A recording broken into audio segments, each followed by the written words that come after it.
Hello बच्चों, स्वागत आप सभी का आपके अपने YouTube channel Shri Ram classes में। और इस वीडियो में आज हम शुरू करने जा रहे हैं कक्षा 9 की गणित का जो नया सिलेबस आया है 2023-24 के लिए।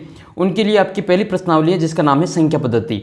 ये किताब आपके NCERT हो, चाहे CBSE हो, RBSE हो या फिर अन्य सभी बोर्ड जहाँ पे जो NCERT किताब चलती हैं, उन सभी के लिए वीडियो काफ़ी इंपॉर्टेंट है। और इस वीडियो में हम आपका जो बेसिक है उसको कंप्लीट करेंगे। आपने जो अब तक 6ठी 7वीं 8वीं इसमें चाहे आप कोई सा भी पोर्शन आपका कमज़ोर रहा हो, तो इस वीडियो में हम उसको पूरा बेसिक से आपको समझाने की कोशिश करेंगे। संख्या पद्धति में आपको जो सारी चीज़ें हैं बिल्कुल इन सभी की जो PDF वगैरह भी आपको मिल जाएगी। अब तक जो हम इस पहली प्रश्नावली में पढ़ेंगे वो जो सारी चीज़ें वो आपके सामने इस प्रकार मैं आपको एक बार बता दूं कि हम इसमें क्या क्या कवर करने वाले हैं। जैसे प्राकृत संख्या, पूर्ण संख्या, भाज्य संख्या, अभाज्य संख्या, जो छोटी छोटी बातें हैं गणित सीखने के लिए वो सभी इस वीडियो में हम सीखेंगे। साथ ही अभाज्य संख्या, गुणनखंड, पूर्णांक संख्या, परिमेय, अपरिमेय, सारी जो आपकी पहली प्रश्नावली में बेसिक चीज़ आती हैं इन सभी को इस वीडियो में हम सीखने वाले हैं। तो अगर आपको जो गणित को अच्छी प्रकार से समझना है, सीखना है, तो आप वीडियो को शुरू से अंत तक देखना। और हम आपको पूरा ही कोर्स यहाँ पर बिल्कुल ही जो फ्री करवाने वाले हैं इसी चैनल के ऊपर। आपको पूरा 9th क्लास का जो कोर्स है वो शुरू कर दिए हैं, तो आपको धीरे धीरे यहाँ पे सारी प्रश्नावली आपको सॉल्यूशन के रूप में मिल जाएगी। तो एक भी दिन आपको एजुकेशन जाने की ज़रूरत नहीं पड़ेगी। ये आपकी सारी चीज़ें देखो, मैं आपको पूर्णांक, प्राकृत, ये क्या क्या चीज़ें हैं इन सभी को इस वीडियो में समझाने वाला हूँ। तो अगर आप ये वीडियो शुरू से अंत तक देखते हैं, ये एक वीडियो, तो आपकी जो पहली प्रश्नावली वो बिल्कुल कंप्लीट हो जाएगी। और पहली प्रश्नावली आपकी बाकी की जो जितने भी आगे की प्रश्नावलियाँ हैं उन सभी के लिए भी काफ़ी इंपॉर्टेंट है। तो आपको वीडियो को शुरू से अंत तक देखना है अगर आपको गणित को अच्छी प्रकार से समझना है। हम धीरे धीरे आपको एक एक वीडियो के माध्यम से हर प्रश्नावली का जो बेसिक है पहले उसको हम क्लियर करेंगे। फिर इसके जो एक एक प्रश्नावली के जो सवाल है उनको हम एक एक प्रश्नावली के माध्यम से सोल्व करेंगे। हर एक्सरसाइज को हम यहाँ पे सोल्व करवाएंगे। तो आइए इस वीडियो को हम शुरू करते हैं। और आपका जो सबसे पहला प्रश्नावली है संख्या पद्धति, उसको हम अच्छे प्रकार से सीख लेते हैं। PDF आपको हमारे ऐप के ऊपर मिल जाएगी, बाद में इसको डाउनलोड कर लेना। और ये बेसिक परिचय है, बिल्कुल इंट्रोडक्शन आपका ये वीडियो है। इसमें आपको सारी चीज़ें बेसिक चीज़ आपको बताई जाएगी, बिल्कुल शून्य से हम शिखर तक आपको ले जाएंगे। बेसिक से आपको जो अप लेवल तक चलना है। इसमें सबसे पहले बात कर लेते हैं आपके संख्या पद्धति में नाम आता है संख्या। तो संख्या किससे बनती है? तो संख्या बनती है अंकों से। संख्या किससे बनती है? संख्या बनती है अंकों से। तो अंकों से संख्या बनती है। तो अंक कौन कौन से होते हैं? तो पहले हम अंकों को देख लेते हैं। तो गणित में हमारे जो कुछ अंक हैं वो इस प्रकार रहेगा। अंक जो होते हैं वो जैसे हम किसी संख्या को बताने के लिए, जैसे आपकी क्लास में मान लो जी 35 बच्चे हैं, तो 35 को कैसे लिखेंगे? तो उनको लिखने के लिए आपको पास में 3 और 5 जो है वो अंक के रूप में जाने जाते हैं। तो ये जो 3, 5 है वो अंक के रूप में जाने जाते हैं। तो ऐसे गणित में कितने अंक हैं तो वो हम इसमें पहले देख लेते हैं। तो अंक की बात करें तो आपके इसमें टोटल 10 अंक है गणित में। ये आपके 1 से 0 से लगा के 9 तक की जो ये संख्या दे रखी है, ये अंक दे रखे हैं, ये सभी अंक के रूप में जाने जाते हैं। फिर अंक से बनती है संख्या। जैसे ये सारे के सारे अंक हैं, यही आपकी जो टोटल पूरी गणित में काम आते हैं। ये टोटल 10 अंक हैं आपके इसमें, 0, 1 से लगा के 9 तक टोटल आपके 10 अंक हैं। यही 10 अंक मिलकर आपके पूरी गणित का निर्माण करते हैं। इनकी पूरी गणित का जो बेस है वो इन्हीं 10 अंकों के ऊपर आधारित है। तो सबसे पहले अंक के बाद में हम बात कर लेते हैं प्राकृत संख्या की, कि प्राकृत संख्या होती क्या है। तो प्राकृत संख्या जो होती है उसको अंग्रेजी में कहा जाता है नेचुरल नंबर। प्राकृत संख्या को कहा जाता है नेचुरल नंबर। और नेचुरल नंबर को जो हम लिखते हैं अंग्रेजी में उसको n से लिखा जाता है। तो हम प्राकृत संख्या को यहाँ पे n से दर्शाया जाएगा। तो यहाँ पर जो n लिखा गया है वो प्राकृत संख्या के रूप में जाना जाता है। और प्राकृत संख्या शुरू कहाँ से होती है? वो 1 से शुरू होती है और अनंत तक जाती है। 1, 2, 3, 4, 5, 6, 7, 8, 9, 10 ये अनंत तक जाती है। इसको हम प्राकृत संख्या के रूप में जानते हैं। फिर हम बात कर लेते हैं प्राकृत संख्या के बाद में, ये प्राकृत संख्या हो गई। अब प्राकृत संख्या के बाद में हम बात करेंगे पूर्ण संख्या की। पूर्ण संख्या जिसको हम अंग्रेजी में होल नंबर कहते हैं। तो ये वाली जो संख्या आपको दिखाई दे रही है, जो ऊपर प्राकृत संख्या है, इनमें अगर आप 0 जोड़ देंगे, आगे 0 को भी शामिल कर लेंगे, तो वो सारे के सारे आपके ये एक्स्ट्रा 0 है। तो उसको जोड़ने के बाद में ये पूर्ण प्राकृत संख्या क्या बन जाएगी? पूर्ण संख्या बन जाती हैं। तो यानी कि जितने भी प्राकृत संख्या है वो आपको पूर्ण संख्या में देखने को मिलेगी। तो आपसे ऐसे प्रश्न पूछेंगे कि क्या सभी पूर्ण संख्या प्राकृत संख्या होती हैं? या फिर इसका दूसरा उल्टा ऐसे पूछेंगे कि क्या सभी प्राकृत संख्या पूर्ण संख्या होती हैं? तो हाँ, सभी जो प्राकृत संख्या वो पूर्ण संख्या में है, लेकिन जो सभी पूर्ण संख्या वो प्राकृत संख्या में नहीं है। क्यों नहीं है? तो क्योंकि 0 इसमें नहीं है। तो आपको कोई पूछे कि सभी पूर्ण संख्या प्राकृत संख्या है क्या? तो सभी पूर्ण संख्या प्राकृत संख्या नहीं है, लेकिन सभी प्राकृत संख्या जो है आपके पूर्ण संख्या में आती हैं। तो ये होल नंबर हो जाएगा, इसको हम W से लिखते हैं। ठीक है, बाकी सभी को भी इसी प्रकार से आपको याद कर लेना है। प्राकृत संख्या को n से लिखते हैं और ये जो पूर्ण संख्या उसको W से लिखा जाता है। अब हम बात कर लेते हैं आपके पूर्ण संख्या के बाद में ये जो संख्या लिखी हुई है 0 से लगा के अनंत तक की संख्या, इसको पूर्ण संख्या के रूप में जाना जाता है। अब हम बात करेंगे सम संख्या की। सम संख्या जिसको अंग्रेजी में इवन नंबर कहा जाता है। और ये इवन नंबर कौन कौन से होते हैं, तो इसकी एक परिभाषा आपको याद कर लेनी है कि वो सारे नंबर, ठीक है, इवन नंबर में आपको क्या याद कर लेना है कि वह संख्या जिसमें 2 का भाग पूरा पूरा जाता हो।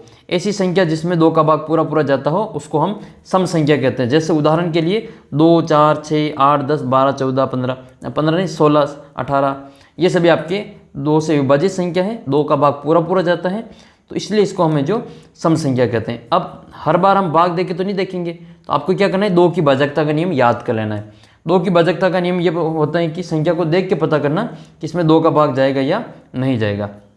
उसके लिए क्या करना पड़ता है, तो 2 की भाजकता के लिए आपको इकाई का अंक चेक करना पड़ता है।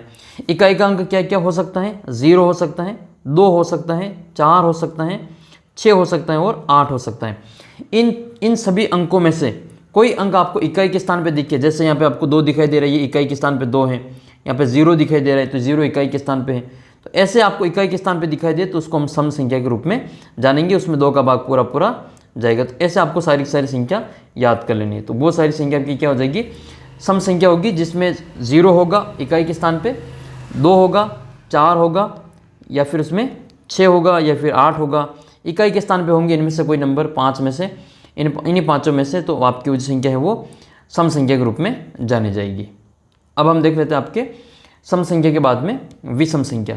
तो जो सम संख्या निकाल लेते हैं, जो संख्या बच जाती है जिसमें 2 का भाग पूरा पूरा नहीं जाता है, उसको हम विषम संख्या कहते हैं। जैसे इसको अंग्रेजी में कहा जाता है ओड नंबर।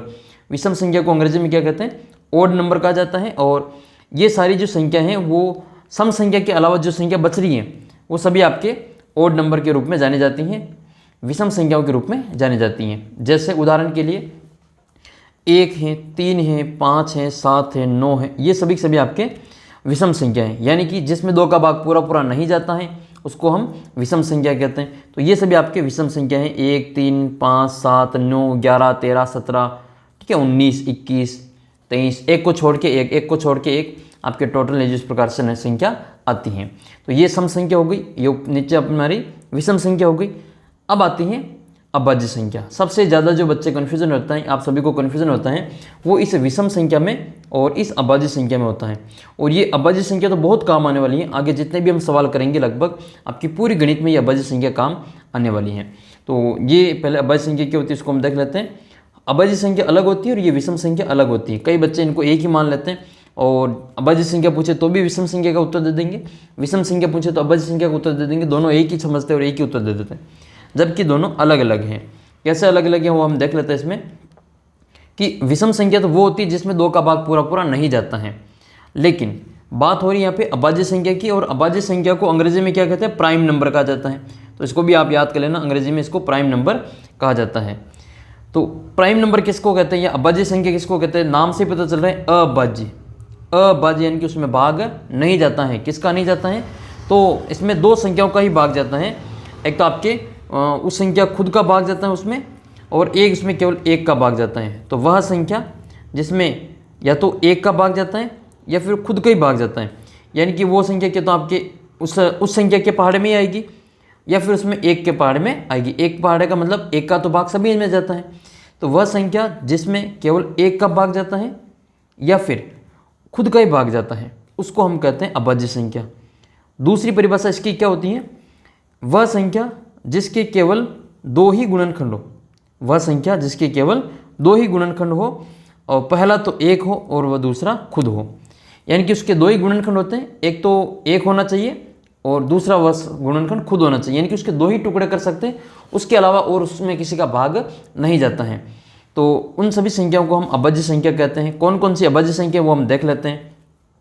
सबसे पहली अभाज्य संख्या आती है 2, ठीक है, और फिर उसके बाद में आती है 3। एक और चीज़, इसकी जो परिभाषा है वो इस प्रकार है कि वह संख्या जिसके केवल 2 ही गुणनखंड हो और दोनों ही अलग अलग होने चाहिए, दोनों गुणनखंड अलग अलग होने चाहिए। तो दोनों ही गुणनखंड अलग अलग होंगे और एक तो खुद होगा और एक 1 होगा, तो उसको हम अभाज्य संख्या के रूप में जानते हैं। जैसे सबसे पहली संख्या आती है 2। अब हम ये भी आपको बताएंगे कि यहाँ पे 2 को अभाज्य संख्या के रूप में शामिल क्यों किया जाता है, इसकी शुरुआत 1 से क्यों नहीं होती है, ठीक है। इसको भी आप जो कन्फ्यूजन है उसको दूर करेंगे। 2 के बाद में आता है 3, 5, 7, 11, 13, 17, 19, 23, 29, 31, 37, 41, 43, 47, 53, 59, 61, 67, 71, 73 और फिर आपके 79, 83, 89 और 97। ये टोटल आपके जो 1 से लगा के 100 तक की गिनती में इतने हैं, जो ये नंबर ऐसे हैं जो खुद के पहाड़े में आते हैं और किसी के पहाड़े में नहीं आते। इन सभी को हम क्या कहते हैं? अभाज्य संख्या कहते हैं। जबकि विषम संख्या में इसके अलावा जो बाकी के नंबर है वो कुछ इसमें छूट रहे हैं। जैसे इसमें आपको 9 दिखाई नहीं दे रहे हैं, तो 9 तो विषम संख्या में है, 9 इसमें दिखाई नहीं दे रहा है, तो इसका मतलब 9 केवल विषम है, अभाज्य नहीं है। 9 में 9 का और 1 के अलावा 3 का भाग भी जाता है, 3 के पहाड़े में भी आता है 9, इसलिए 9 आपके विषम संख्या के रूप में जाना जाता है, अभाज्य संख्या के रूप में नहीं आता है। अब हम बात करते हैं कि इस अभाज्य संख्या का जो पहला नंबर है वो 2 क्यों लिया गया, इसमें इस 1 को शामिल क्यों नहीं किया गया। तो इसका कारण छोटा सा आपको ये समझ लेना है कि इसका छोटा सा कारण ये है कि जब इसके हम टुकड़े करते हैं 2 के, तो 2 के टुकड़े क्या होंगे? 2 के टुकड़े होंगे, आपको 2 को लिखना है तो 2 को लिखेंगे हम 1 × 2, और 1 के टुकड़ा क्या होगा? 1 का टुकड़ा होगा 1 × 1, ठीक है, यही होगा। अब इसको हम परिभाषा को देखते हैं कि वह संख्या जिसके केवल 2 ही गुणनखंड हो, इन दोनों के 2 ही गुणनखंड है, ठीक है, 2 ही गुणनखंड है। एक तो खुद होना चाहिए, एक तो वो खुद है, ठीक है, ये 2 तो खुद है, और दूसरा 1 है, तो ये दूसरा फिर इसमें 1 भी है, तो इसमें और दोनों अलग अलग भी हैं, 1 और 2 दोनों अलग अलग हैं, इसलिए 2 को अभाज्य संख्या में शामिल किया जाता है। एकमात्र सम संख्या है जिसका अभाज्य संख्या में शामिल किया जाता है। अब हम देखते हैं 1 को इसमें शामिल क्यों नहीं किया। तो देखो 1 के टुकड़े करेंगे तो इसको हम 1 × 1 लिखेंगे, इसके अलावा और कोई, अब ये खुद भी यही है और 1 भी यही है, तो ये दोनों एक ही नंबर, अलग अलग नहीं है, ठीक है, तो ये दोनों समान हो गए, जबकि यहाँ पे दोनों गुणनखंड अलग अलग होना चाहिए। तो यहाँ पे एक जैसे होने के कारण इस 1 को इसमें अभाज्य संख्या में शामिल नहीं किया जाता है, तो फिर ये 1 किस में आता है? तो 1 की हम आगे चर्चा करेंगे, 1 आपके भाज्य संख्या है या फिर अभाज्य संख्या है, इसकी हम थोड़ा सा आगे चर्चा करते हैं। तो ये बात आपको समझ में आगे होगी कि इसमें हम 2 को शामिल क्यों करते हैं। 2 के 2 ही गुणनखंड होते हैं, एक तो खुद होता है ये 2 और एक 1 होता है, जो कि अभाज्य संख्या की परिभाषा को के अंतर्गत आता है, इसलिए हम 2 को इसमें अभाज्य संख्या में शामिल करते हैं। बाकी और कोई जो सम संख्या ऐसी नहीं है जो अभाज्य संख्या के रूप में जानी जाती है। एकमात्र 2 अकेला ऐसा है जो सम संख्या के रूप में है और अभाज्य संख्या के रूप में भी जाना जाता है। अब हम बात कर लेते हैं आपकी कि 1 से लगा के 100 तक की जो गिनती है, इस 1 से लगा के 100 तक की गिनती में टोटल कितनी अभाज्य संख्या आती हैं।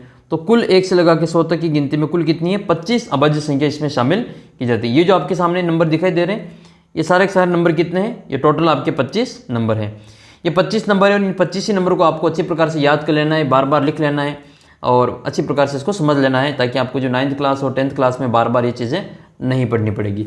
तो ये टोटल कितने होते हैं? तो 25 होते हैं। और क्या प्रश्न बनता है इसमें? 1 अंक वाली जो अभाज्य संख्या है वो बताओ कितनी है। तो 1 अंक वाली ये 2 है, 3 है, 5 है और 7 है। ये आपकी 1 अंक वाली अभाज्य संख्या है। 2 अंकों की सबसे छोटी अभाज्य संख्या, तो 2 अंकों की सबसे छोटी अभाज्य संख्या 11 हो जाएगी। 2 अंकों की सबसे बड़ी अभाज्य संख्या 97 है। एकमात्र सम अभाज्य संख्या 2 हो जाएगी। एकमात्र सम अभाज्य संख्या 2 है। सबसे छोटी विषम अभाज्य संख्या, फिर इसमें हम करेंगे 3। विषम अभाज्य पूछे तो 3 करना है और सबसे छोटी अभाज्य संख्या पूछे तो 2 करना है। एकमात्र सम अभाज्य संख्या 2 है, बाकी सभी विषम है। ठीक है, थोड़ा सा ये आपको ध्यान में रखना है। 1 से लगा के 50 तक, तो 1 से लगा के 50 तक की गिनती में टोटल कितने नंबर आते हैं? अभाज्य संख्या के 15 नंबर आते हैं। देखो 1 से लगा के 50 तक की गिनती ये 47 तक पूरी हो रही है, यहाँ तक गिन लो, ये टोटल आपके 15 नंबर आपको मिलेंगे। ठीक है, ये जो मैंने हाईलाइट कर रखा है ये सारे के सारे आपके 15 नंबर हैं, और 15 नहीं होंगे तो फिर आपके गलत है, कोई संख्या आपके कम है।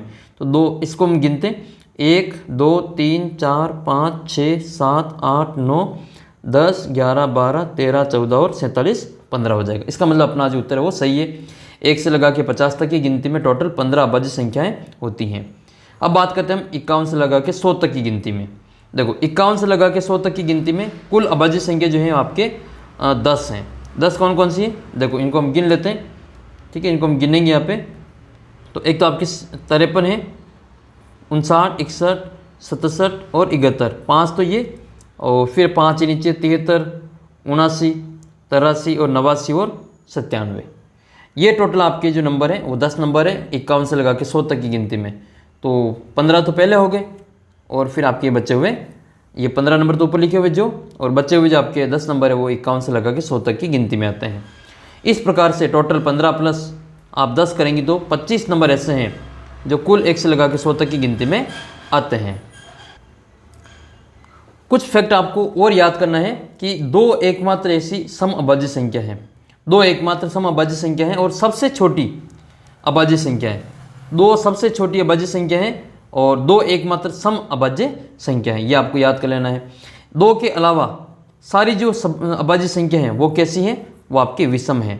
दो के अलावा सारी अभाज्य संख्या कैसी है, तो वो आपके विषम है, बाकी सभी के सभी आपके सम हैं। तो इसको आपको अच्छी प्रकार से याद कर लेना है। अगला बिंदु आपके आता है भाज्य संख्या। अपने अभाज्य संख्या के बारे में पढ़ लिया। जब भी हम अभाज्य गुणनखंड करेंगे तो आपको 2 का भाग देना पड़ेगा, 3 का देना पड़ेगा, 5 का, 7 का, 11 का, 13 का, 17 का, 19 का, 23 का, इन्हीं का भाग देते हैं। तो आपको अभाज्य संख्या ये वाली नंबर याद कर लेना है। आप आगे जितनी भी प्रश्नावलियाँ पढ़ेंगे उन सभी में ये वाली प्रश्नावली बहुत ही काम आएगी और बेसिक प्रश्नावली, इसलिए आपको इस वीडियो को बार बार देखना है और इन सभी चीज़ों को अच्छी प्रकार से याद कर लेना है, समझ लेना है। रटना नहीं है, चीज़ों को समझना है ताकि आपको जो परीक्षा के बाद में भी अच्छी प्रकार से याद रहें। और मैं आपको यहाँ पे पूरी जो गणित है आपकी 9th क्लास की और आगे 10वीं की भी सारी की सारी जो आपकी यहाँ पर मैं आपको पूरा जो कोर्स है बिल्कुल इसी प्रकार से सारी प्रश्नावलियों को फ्री सॉल्यूशन आपको यहाँ पे मिलेगा। तो आप जुड़ना चाहें तो आप चैनल को सब्सक्राइब कर सकते हैं और PDF वगैरह के लिए आप हमारा जो ऐप है इसको इंस्टॉल कर सकते हैं। वहाँ पे टेस्ट वगैरह भी मिलेगा, क्योंकि इस बार जो आपके अबसदा वाले प्रश्न सबसे ज़्यादा आने वाले हैं। आपको अबसदा के रूप में टेस्ट वगैरह भी मिलेंगे, जैसे आपने 8वीं क्लास में टेस्ट दिए थे वैसे ही 9th के में भी मैं टेस्ट तैयार करूँगा। तो उसके लिए आप हमारा जो ऐप है इसको इंस्टॉल कर सकते हैं। ऐप का लिंक वगैरह आपको सभी एक बार डिस्क्रिप्शन बॉक्स को चेक कर लेना, वहाँ पर मिल जाएगा। और इसकी जो प्रश्नावलियाँ हैं उनका भी वीडियो सॉल्यूशन की जो प्लेलिस्ट है वो आपको मिल जाएगी पूरी, तो आप उसको भी देख लेना। सारी पूरी प्रश्नावली मैं आपको यहाँ पर सोल्व करवाऊँगा। तो अभाज्य संख्या के बाद में अब हम पढ़ते हैं भाज्य संख्या। भाज्य संख्या को अंग्रेजी में कहा जाता है कंपोजिट नंबर। कंपोजिट नंबर यानी कि जिसमें 2 से अधिक गुणनखंड होते हैं, यानी कि खुद के और एक के अलावा और किसी न किसी का उसमें भाग जाता है, उसको हम अभाज्य संख्या के अलावा जो भाज्य संख्या बचती हैं, तो वह संख्या जिसमें 2 से अधिक गुणनखंड हो, यानी कि खुद के और एक के अलावा और किसी तीसरी संख्या का भाग जाता है, तो उसको हम भाज्य संख्या के रूप में जानते हैं। जैसे उदाहरण के लिए हम लेते हैं 4 को, तो 4 में एक तो 4 का तो भाग जाएगा ही, 1 का भाग जाएगा, 4 का भी भाग जाएगा, इसके अलावा 4 2 के पाड़े में भी आता है। इसलिए यहाँ पर ये 4 है वो 1 और 4 के अलावा 2 के पाड़े में भी आता है, इसलिए ये 4 कैसी संख्या है, 4 एक अभाज्य संख्या नहीं है, 4 एक भाज्य संख्या है। और सबसे बड़ी बात, सबसे छोटी भाज्य संख्या वो 4 है। सबसे छोटी भाज्य संख्या क्या है, तो 4 है। आपको कोई पूछे कि सबसे छोटी भाज्य संख्या बताओ, आपको क्या बताना है, 4 को बता देना है। 4 सबसे छोटी भाज्य संख्या है। तो फिर इसमें 1 क्यों नहीं आया, तो 1 की चर्चा थोड़ी देर बाद हम करने वाले हैं। थोड़ा सा इसमें और हम देख लेते हैं। जैसे 6 हैं तो 6 1 के पाड़ में तो आता ही है, इसके अलावा 6 के पाड़ में आता ही है। 6 के और 1 के अलावा ये आपके 6 में और 1 के अलावा ये 2 के पाड़े में आता है, ये 3 के पाड़े में आता है, इसलिए 6 एक भाज्य संख्या है। ठीक है, आपको समझ में आ गई होगी। तो इस प्रकार से आपको ये वाली संख्या वो सारी भाज्य संख्या के रूप में देख लेनी है। जो खुद के और 1 के पाड़े में आती है, उन सभी के अलावा जो संख्या बच जाती हैं और 1 को छोड़ के वो बाकी सभी भाज्य संख्या के रूप में आती हैं। अब आपको बताना है, मैं एक प्रश्न पूछता हूँ कि क्या जो 16 है, 16 भाज्य संख्या है या नहीं है, आपको कमेंट करके बताना है। आपको कमेंट करके बताना है कि 16 भाज्य संख्या है या नहीं है। ठीक है, इसका उत्तर आपको कमेंट करके बता देना है। फिर आपके नेक्स्ट पॉइंट आता है कि फिर 1 क्या है। 1 देखो भाज्य में भी नहीं आया, 1 यहाँ पे भाज्य में भी नहीं है और 1 आपके ऊपर अभाज्य में भी नहीं आया। अभाज्य संख्या भी आपके 2 से शुरू हो रही है, तो फिर 1 कहाँ गया, 1 को हम कहाँ रखेंगे। तो सीधी सी बात यह है कि देखो अभाज्य संख्या की परिभाषा ये है कि उसके 2 गुणनखंड होने चाहिए और भाज्य संख्या की परिभाषा है कि 2 से ज़्यादा गुणनखंड होने चाहिए। तो बेचारा जो ये 1 है, इसके न तो ये जो 1 है इसके न तो 2 गुणनखंड है और न ही इसके 2 से ज़्यादा गुणनखंड है। तो अब इसको हम किस में रखें, न तो इसको भाज्य में रख सकते हैं, न तो ये भाज्य की परिभाषा को पूरा करता है 1, न ही ये अभाज्य की परिभाषा को पूरा करता है। तो फिर इसको हम कहाँ रखें, तो इसको हम कहते हैं कि ये तो न तो भाज्य है न ही ये अभाज्य है। तो इस प्रकार से थोड़ा सा आपको याद कर लेना है कि ये जो 1 होता है, 1 न तो भाज्य होता है न ही अभाज्य होता है। थोड़ा सा इसको अच्छी प्रकार से याद कर लेना। सबसे छोटी भाज्य संख्या पूछे तो आपको 2 बतानी है, सबसे छोटी अभाज्य संख्या पूछे तो आपको सबसे छोटी भाज्य संख्या पूछे तो आपको 4 बतानी है, और सबसे छोटी अभाज्य संख्या पूछे तो आपको 2 बतानी है। सम पूछे अभाज्य में तो आपको 2 बतानी है, और विषम पूछे तो फिर आपको 3 बतानी है। तो एक बार हम और देख लेते हैं कि जो भाज्य संख्या है उनका सम और विषम दोनों शामिल होते हैं।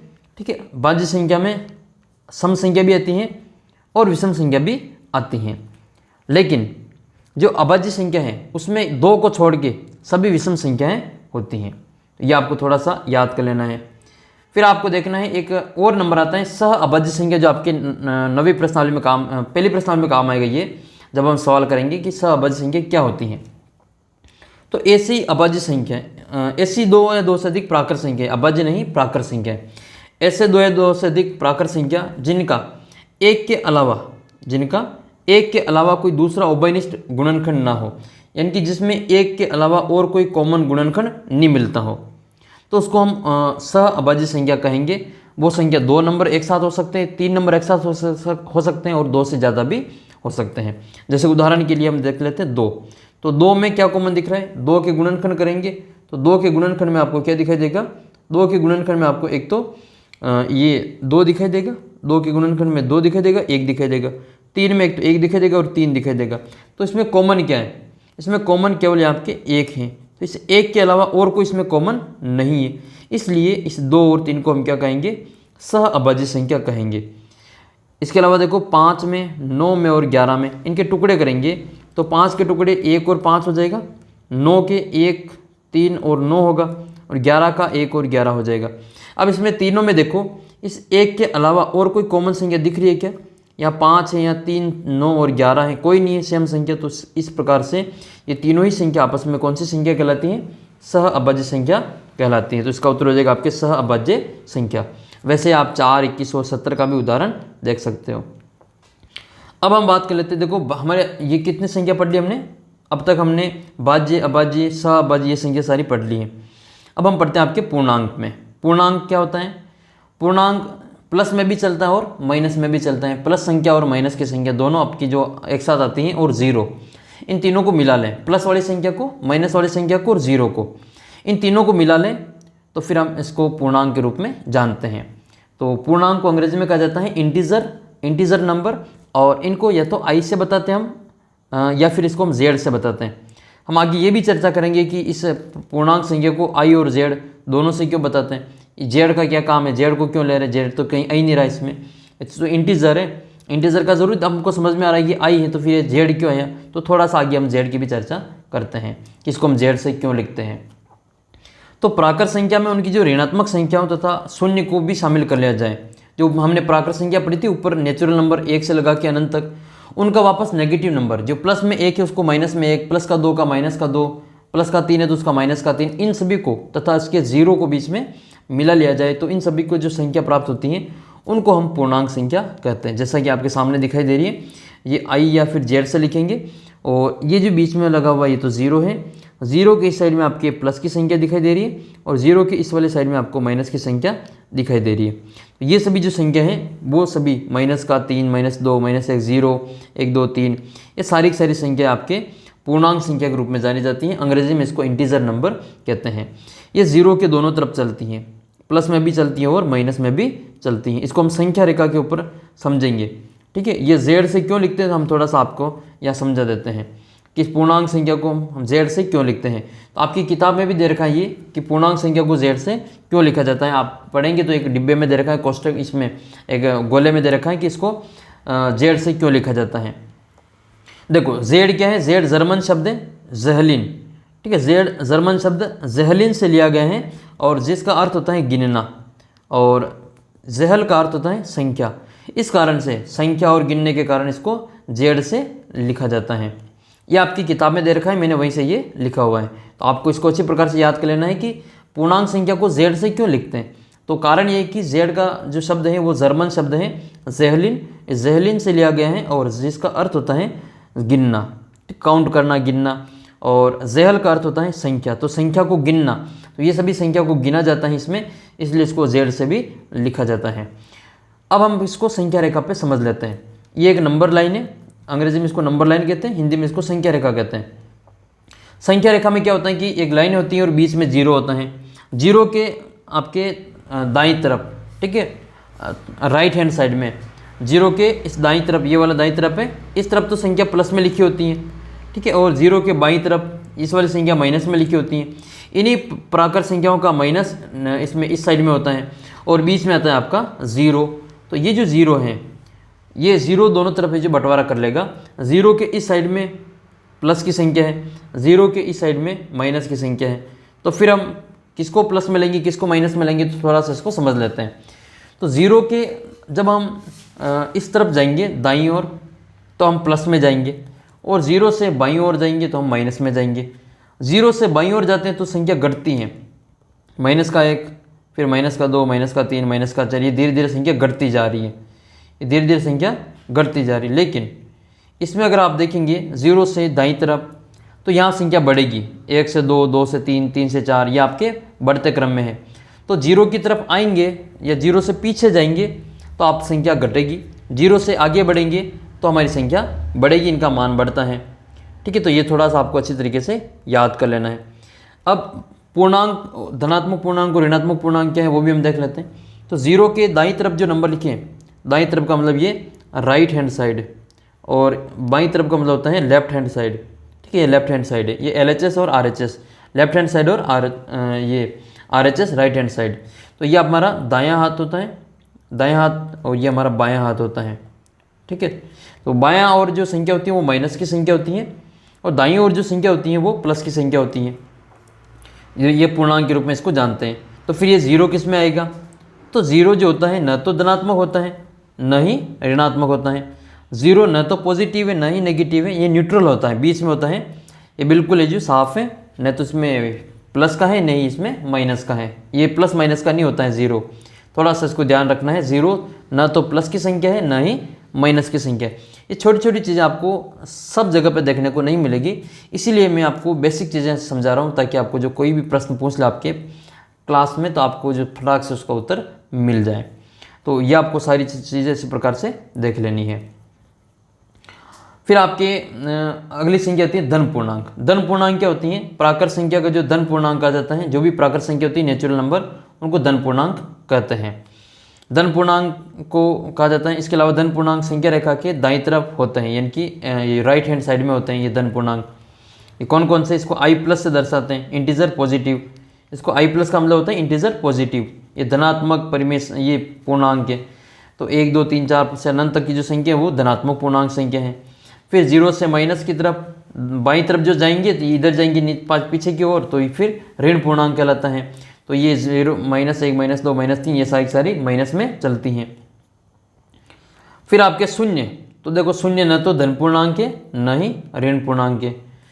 ऋण पूर्णांक का जो मान होता है 0 से छोटा होता है, और धन पूर्णांक का जो मान होता है वो हमेशा 0 से अधिक होता है। उदाहरण के लिए जैसे माइनस का 2 है और ये 1, ये 0 है, तो माइनस का 2 है वो छोटा है इस 0 से, लेकिन जो प्लस का 3 है वो 0 से बड़ा है। थोड़ा सा दो मुंह किस तरफ होते हैं, जो बड़ा होता है उसकी तरफ ये 2 मुंह होते हैं, ठीक है, जो छोटा होता है उसकी तरफ 1 मुंह होता है। ये 0 छोटा है 3 से, और यहाँ पर माइनस का 2 छोटा है 0 से।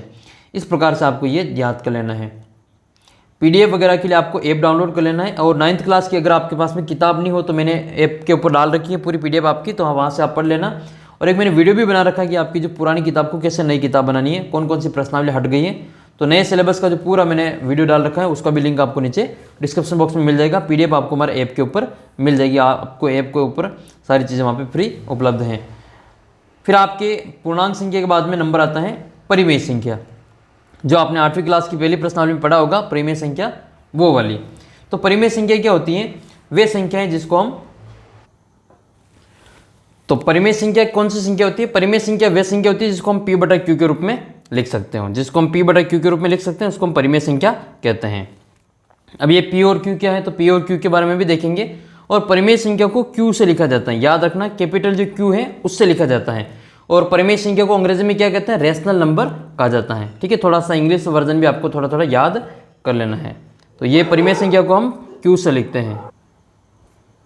अब हम देखते हैं आपको कि ये P और Q क्या है। तो ये ऊपर जो P और नीचे जो Q है, स्मॉल P और कैपिटल P, ये स्मॉल p और स्मॉल q ये आपके पूर्णांक के रूप में जाने जाते हैं। पूर्णांक यानी कि ये p और q का मान प्लस में भी हो सकता है और p और q का मान माइनस में भी हो सकता है। लेकिन यहाँ एक शर्त और आपको याद कर लेनी है कि q का मान 0 नहीं होना चाहिए, यानी कि ये जो नीचे जो संख्या दे रखी है यहाँ पे नीचे 0 नहीं होना चाहिए। नीचे 0 के अलावा और कुछ भी लिख सकते हैं, यानी कि 0 के अलावा प्लस में भी संख्या आ सकती है, 0 के अलावा माइनस में भी संख्या आ सकती हैं। तो ये q का मान ये आपके 0 से बड़ा हो सकता है, 0 से छोटा हो सकता है। लेकिन p का मान आपके 0 भी आ सकता है और 0 से छोटा बड़ा भी आ सकता है, यानी कि प्लस में भी आ सकता है p का मान, माइनस में भी आ सकता है और p का मान 0 भी हो सकता है। q का मान 0 नहीं होना चाहिए, बाकी और कुछ भी हो सकता है, पूर्णांक होना चाहिए वो। पूर्णांक का मतलब प्लस में और माइनस में। फिर हम इसको ये एक और चीज़ देख लेते हैं कि इसको लिखा तो जाता है रेशनल से, इसको लिखा तो जाता है रेशनल से, लेकिन इसको क्यू से क्यों लिखते हैं? तो क्यू से लिखने का कारण क्या है वो भी हम देख लेते हैं। इसकी व्युत्पत्ति जो हुई है अंग्रेजी शब्द रेशनल से हुई है। रेशनल शब्द की व्युत्पत्ति अंग्रेजी शब्द के रेशियो का मतलब होता है अनुपात, जो क्वेश्चन जो होता है उसके अनुसार अनुपात होता है, बट्टे में लिखते हैं वो वाला, उससे हुई है। तो क्यू में कौन कौन सी संख्या आती है वो देख लेते हैं थोड़ा सा। बट्टे वाली संख्या जैसे 1/2 है, माइनस का 3/4 है, 5/-3 है, 7 है, -8 है, 0 है, प्लस के 2 है, प्लस के 3 है। ये सभी आपके परिमेय संख्या के रूप में जानी जाती हैं। अब आप कहेंगे कि ये यहाँ तक तो समझ में आ रहा है कि 1/2 परिमेय संख्या है, p/q में है, ये भी p/q में है, ये भी p/q में है। फिर ये 7 को परिमेय संख्या क्यों कह रही है? ये तो एक ही संख्या दे रखी है। तो हम क्या कर सकते हैं इसमें? हम ये कर सकते हैं कि इस जो ये जो 7 लिखा हुआ है, इस 7 को हम 7/1 के रूप में लिख सकते हैं। इस 7/1 के रूप में लिखेंगे तो यहाँ पर ये जो q है, इस q का मान 0 नहीं होना चाहिए, यहाँ पर 1 हो सकता है। ठीक है, एक तो 1 का भाग दे दोगे कोई पता नहीं चलेगा, उसमें फ़र्क नहीं पड़ेगा। तो 1 तो हो सकता है, लिख सकते हैं अपनी मर्जी से, यहाँ पे 1 लिख लोगे कोई पता नहीं, फ़र्क नहीं पड़ेगा उसमें, वो कि वही नंबर आएगा। लेकिन यहाँ पे 0 के अलावा नंबर होना चाहिए, तो 0 नहीं है 1 है ना, तो 1 तो हम यहाँ पे लिख सकते हैं, इसलिए हम इसको p/q के रूप में लिख सकते हैं। तो 7 हमारी परिमेय संख्या हो जाएगी। -8 को हम -8/1 के रूप में लिख सकते हैं, ये भी समझ में आ गया कि हो जाएगा। तो फिर इसको 0 को क्यों शामिल किया इसमें? 0 परिमेय संख्या कैसे है? तो 0 कैसे, तो वो हम देख लेते हैं। देखो यहाँ 0 के बटा में हम 1 लिख सकते हैं। ये ऊपर p का मान 0 हो सकता है, लेकिन नीचे जो q है इसका मान 0 नहीं होना चाहिए। यहाँ q का मान जो 0 के अलावा कुछ भी लिख सकते हो। अब कुछ भी तो और तो कोई नहीं लिखेंगे, संख्या में मान बदल जाता है, लेकिन 1 लिखने से उसके मान में कोई परिवर्तन नहीं होगा, क्योंकि किसी भी संख्या में 1 का भाग देने पर वही संख्या आती है। तो यहाँ पर हम 0 को परिमेय संख्या के रूप में लिखते हैं, क्योंकि 0 को हम 0/1 के रूप में लिख सकते हैं, जहाँ p का मान 0 है और q का मान 1 हो जाएगा। तो ऐसी संख्या जिसको हम p/q के रूप में लिख सकते हैं उनको हम परिमेय संख्या कहते हैं। तो आपसे कोई पूछे कि क्या 2 एक परिमेय संख्या है, तो आप मुझे कमेंट करके बताना कि ये 2 एक परिमेय संख्या है या नहीं है। ठीक है, तो वैसे 2 का तो मैं यहाँ बता देता हूँ कि 2 एक परिमेय संख्या है या नहीं है। तो 2 एक परिमेय संख्या है, क्योंकि 2 को हम 2/1 के रूप में लिख सकते हैं। इसी प्रकार से 0 एक परिमेय संख्या है या नहीं है, तो 0 भी एक परिमेय संख्या है, क्योंकि 0 को हम 0/1 के रूप में लिख सकते हैं। तो आप मुझे कमेंट करके बताना कि जैसे मैं संख्या लिख रहा हूँ यहाँ पे -4, ये -4 परिमेय संख्या है या नहीं है, इसका उत्तर आप मुझे कमेंट करके बताना। ठीक है, इसका उत्तर नीचे इस वीडियो के नीचे कमेंट करके बताना कि माइनस का जो 4 है वो आपकी परिमेय संख्या है या नहीं है। जैसे मैंने ऊपर बताया ये इन सभी के लिए, वैसे ही आपको ये याद कर लेना है। ठीक है, इसको अच्छी प्रकार से याद कर लेना है। PDF आपको मिल जाएगी ऐप के ऊपर, डाउनलोड कर लेना ऐप को, सारी चीज़ आपको वहाँ पे बिल्कुल मिलने वाली है। फिर आपसे पूछे कि 2 परिमेय संख्याओं के बीच में कितनी परिमेय संख्या होती हैं, तो आप सभी को पता होगा कि 2 परिमेय संख्याओं के बीच में हम चाहे जितनी परिमेय संख्या ज्ञात कर सकते हैं। तो 2 परिमेय संख्याओं के बीच में अपरिमित रूप से अनेक परिमेय संख्या होती हैं, जैसे 1/2 है और 3/4 है। इन दोनों के बीच में लाखों संख्याएं, करोड़ों संख्याएं जो हम गिन नहीं सकते, फिर भी इनके बीच में आती हैं, वो परिमेय संख्याएं। तो 2 परिमेय संख्या के बीच में अनंत परिमेय संख्या होती हैं। अगला फिर बिंदु है आपका परिमेय संख्या के बाद में अपरिमेय संख्या। तो वे संख्या जिसको हम p/q के रूप में नहीं लिख सकते हैं उसको हम अपरिमेय संख्या कहते हैं। अब जिसको हम p/q के रूप में लिख सकते हैं वो तो परिमेय हो जाएगी, और जिसको p/q के रूप में नहीं लिख सकते वो अपरिमेय हो जाएगी। तो इसमें आपके अपरिमेय संख्या कौन सी होगी? जिसको हम p/q के रूप में नहीं लिख सकते। तो ऐसी संख्या कौन कौन सी? ये मोस्ट इंपॉर्टेंट आपको अच्छी प्रकार से याद कर लेना है। आगे की जो प्रश्नावली आपके शुरू होती है वो यहाँ से शुरू होती है, परिमेय और अपरिमेय संख्या से। तो अपरिमेय संख्या में जिसको p बटा q के रूप में नहीं लिख सकते हैं उसको हम अपरिमेय संख्या लिखेंगे। जैसे उदाहरण के लिए √2 है, √2 और √3, 2 प्लस √3 पाई ई, ये ई बाद में आएगा आपके, अभी पाई आपके 9th क्लास में काम आने वाला है तो पाई को हम काम में लेंगे। पाई एक परिमेय संख्या, पाई का जो मान होता है वो 3.1415 आगे ये बढ़ता जाता है, और बट्टा में देखिए तो लगभग इसका मान है जो 22/7 के बराबर होता है, जबकि 22/7 तो p बटा q के रूप में है, ये तो परिमेय होना चाहिए, लेकिन इसका जो दशमलव प्रसार है वो पाई के मान के लगभग बराबर आता है, इसलिए हम पाई के मान को हम 22/7 के रूप में लिखते हैं, जबकि पाई का मान 22/7 वास्तव में होता नहीं है। लगभग 22/7 का जो दशमलव प्रसार करेंगे तो वो पाई के मान 3.1415 के बराबर आता है। तो इसलिए हम जो पाई को 22/7 के रूप में लिख सकते हैं। लेकिन 22/7 एक परिमेय संख्या है, लेकिन आपकी जो पाई है वो एक अपरिमेय संख्या है। थोड़ा सा इसको अलग से याद कर लेना, पाई एक अपरिमेय संख्या है, ये आपकी परिमेय संख्या नहीं है। तो थोड़ा सा इसको अच्छी प्रकार से आपको देख लेना है। अब आपको देख लेना है कि अपरिमेय संख्याओं का जो दशमलव प्रसार है वो कैसा होता है, तो वो अशांत अनावर्ती होता है। ये अशांत अनावर्ती क्या होता है, तो थोड़ा सा हम इसको आगे अभी पढ़ने वाले हैं कि ये अशांत अनावर्ती क्या होता है, आवर्ती क्या होता है, शांत क्या होता है, इन सभी को हम आगे दशमलव प्रसार पढ़ने वाले हैं। ठीक है, तो थोड़ा सा हम इसको आगे देखते हैं। अभी हम आगे का जो टॉपिक है उसको हम देख लेते हैं, वास्तविक संख्या। अब तक हमने जितनी भी संख्या पढ़ ली, चाहे प्राकृत संख्या है, पूर्ण संख्या, पूर्णांक, सम, विषम, अभाज्य, भाज्य, सअभाज्य संख्या, ठीक है, परिमेय संख्या, अपरिमेय संख्या, अब तक जितनी भी हमने संख्या पढ़ी हैं वो सभी की सभी आपकी वास्तविक संख्या के अंतर्गत आती हैं। तो सभी परिमेय संख्या और सभी अपरिमेय संख्याओं का जो संग्रह होता है, एक थैला है, मान लेते हैं ये कोई थैला है जिसमें ये आपकी परिमेय संख्या है, ठीक है, q परिमेय संख्या है, और अपरिमेय संख्या को लिखा जाता है s से। ठीक है, इन अपरिमेय संख्या को किससे लिखते हैं, s से लिखते हैं। तो यहाँ पर ये q और s का एक थैला है, इन दोनों को मिलाएंगे तो ये कौन सी संख्या बनेगी, आपके रियल नंबर बनता है। रियल का मतलब वास्तव में, रियल होता है ना, रियल हीरो है वो वास्तविक हीरो है, तो ये रियल होता है। रियल का मतलब वास्तव में, जैसा दुनिया में हम देख सकते हैं, जिसको महसूस करते हैं, देख सकते हैं, उसको हम रियल कहते हैं। जैसे आपके सामने आपका मोबाइल है तो वो रियल है, आप इसको देख पा रहे हैं। मोबाइल, आपकी किताब, कॉपी, ये सभी रियल चीज़ें, आप उसको देख पा रहे हैं, उनको टच करके देख पा रहे हैं, महसूस कर पा रहे हैं, तो वो वास्तविक संख्या है। तो वो सभी संख्या जो परिमेय और अपरिमेय का संग्रह होता है उनको हम वास्तविक संख्या कहते हैं। तो अब हम देखते हैं आपके वास्तविक संख्या में कौन कौन सी संख्याएं आती हैं।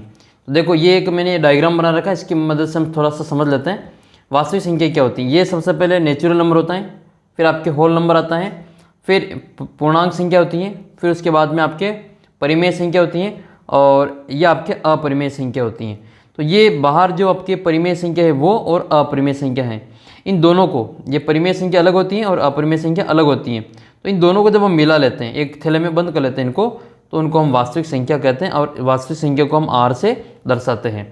तो देखो जैसे जैसे इससे बाहर जाएंगे, थोड़ा सा ऐसा प्रश्न आपको पूछा जा सकता है कि क्या जो प्राकृत संख्या है वो परिमेय संख्या होती है, तो हाँ हम कहेंगे कि सभी प्राकृत संख्या परिमेय संख्या होती हैं। लेकिन आपको ऐसे पूछे कि क्या सभी परिमेय संख्या प्राकृत संख्या होती हैं, तो हम कहेंगे नहीं, ऐसा नहीं होता है। जब हम अंदर से बाहर आएंगे तब तो हाँ, और बाहर से अंदर जाएंगे तब ना होगा। देखो और समझते हैं, क्या सभी प्राकृत संख्या पूर्ण संख्या होती हैं, तो हाँ सभी प्राकृत संख्या पूर्ण संख्या होती हैं। उल्टा पूछे कि क्या सभी पूर्ण संख्या प्राकृत संख्या होती हैं, तो हम कहेंगे ना, सभी पूर्ण संख्या प्राकृत संख्या नहीं होती हैं। जैसे ये 0 दे रखा है, अब 0 प्राकृत संख्या में कहाँ आता है, तो फिर 0 को छोड़ के सभी पूर्ण संख्या प्राकृत संख्या होती हैं, ऐसा हम बोलना पड़ेगा। ऐसे भी पूछ सकते हैं कि क्या सभी पूर्ण संख्या आपके पूर्णांक संख्या है, तो हाँ सभी पूर्ण संख्या वो पूर्णांक में आते हैं। लेकिन इसका उल्टा पूछे कि क्या सभी पूर्णांक पूर्ण संख्या है, तो ना, सभी पूर्णांक पूर्ण संख्या नहीं होंगे, क्योंकि पूर्णांक में तो माइनस में भी आते हैं, -1, -2, -3, और ऐसा हमारे पूर्ण संख्या में नहीं आता है। तो अंदर से बाहर जाएंगे तब तो हाँ, और बाहर से अंदर जाएंगे तब ना। इसको अच्छी प्रकार से समझ लेना, बहुत ही शानदार आपके प्रश्नावली इसमें काम आने वाला है, तो इसको आप अच्छी प्रकार से समझ लेना। फिर आपके एक चीज़ और देखनी, इसमें वास्तविक संख्या जो होती हैं या तो परिमेय संख्या होगी या फिर वो अपरिमेय संख्या होती हैं। ठीक है, या तो वो अपरिमेय होगी या फिर वो परिमेय संख्या होगी। प्रत्येक वास्तविक संख्या को संख्या रेखा पर एक अद्वितीय बिंदु के रूप में लिखा जा सकता है। यानी कि जो प्रत्येक जो वास्तविक संख्या है उसको इस नंबर लाइन पर एक ही बिंदु के रूप में लिख सकते हैं। एक यूनिक बिंदु, यूनिक का मतलब उसके जैसा कोई दूसरा नहीं। जैसे इसका स्थान फिक्स है, -2 आपके यहाँ आएगा तो ये यहीं आएगा, इसका स्थान फिक्स है दुनिया में, ये यहीं पे आता है। इसके अलावा और इसका -2 में आपकी संख्या नहीं देखने को मिलेगी, तो इसका स्थान यहीं फिक्स है। 0 आपका यहाँ आता है तो यहीं आएगा, यूनिक है। 3 आपके यहाँ है तो यहीं आएंगे, 2 यहाँ है, जैसे 2.5 इनके बीच में आएगा तो 2.5 2 और 3 के बीच में ही आएगा, ये 1 और 0 के बीच में कभी भी नहीं आएगा। तो संख्या रेखा पर इनका जो स्थान है वो फिक्स होता है, वो इनका अद्वितीय स्थान कहलाता है। उनके अलावा और उनको कहीं पे भी प्रदर्शित नहीं कर सकते हैं। इनका फिक्स एड्रेस है, उसके अलावा और ये कहीं पे भी नहीं रहते हैं, इनकी इसी एड्रेस पे ये निवास करते हैं। तो थोड़ा सा आपको इसको देख लेना है। फिर आता है दशमलव संख्याओं, वास्तविक संख्याएं और उनका दशमलव प्रसार। दशमलव प्रसार क्या है? हमने बचपन में, यानी कि बचपन का मतलब अभी हमने जो 6ठी 7वीं 8वीं में भाग किए होंगे, तो या तो भाग क्या होगा तो आपके 0 आ गया होगा, ठीक है, या फिर कभी कभी 0 नहीं आता है, भाग देने पर 0 नहीं आता है और संख्या बचती जाती है। तो फिर हमने पॉइंट लगाया होगा, भाग खत्म होने के बाद में पॉइंट लगाया, पॉइंट लगाने के बाद में इसका प्रसार आगे करते हैं। तो दशमलव के बाद में जो अंक लिखते हैं हम, उत्तर निकालते हैं, जैसे इसका 2.4 ये दशमलव प्रसार है, 3.333, 0.142857 ये आपके दशमलव प्रसार के रूप में जाने जाते हैं। कैसे निकालेंगे? भाग विधि से। जैसे 12 में आपको 5 का भाग देना है, ठीक है, 12 में किसका भाग देना है? 5 का भाग देना है। तो जिसमें भाग देते हैं वो तो होता है भाज्य, क्या होता है वो? भाज्य। और जिसका भाग देते हैं वो होता है भाजक। और जो उत्तर आता है वो होता है भागफल। और जो नीचे बचता है वो होता है इसमें शेषफल। थोड़ा सा ये आपको ध्यान रखना है।